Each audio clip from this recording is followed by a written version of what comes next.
సింహాచలం శ్రీ లక్ష్మీ నరసింహస్వామి వారికి చందనపు పూతకు ఉపయోగించే గంధపు చెక్కలను తమిళనాడు నుండి తెప్పిస్తారు.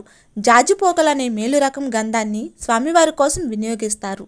చందనోత్సవానికి కొద్ది రోజుల ముందు ప్రత్యేక పూజలు చేసి గంధపు చెక్కల నుండి గంధాన్ని తీసే ప్రక్రియను శాస్త్రోక్తంగా ప్రారంభిస్తారు.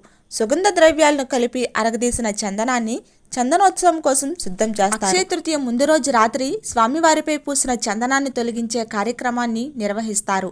ఆ తర్వాత భక్తులకు స్వామివారి యొక్క నిజరూప దర్శన భాగ్యం కల్పిస్తారు. ఆ తర్వాత సింహాచలం గంగధార నుండి 1000 కలశాలతో నీటిని తీసుకువచ్చి శాస్త్ర ఘాటాభిషేకం చేస్తారు. ఆ తర్వాత స్వామివారికి 3 మణుగుల చందనాన్ని లేపనంగా పోస్తారు.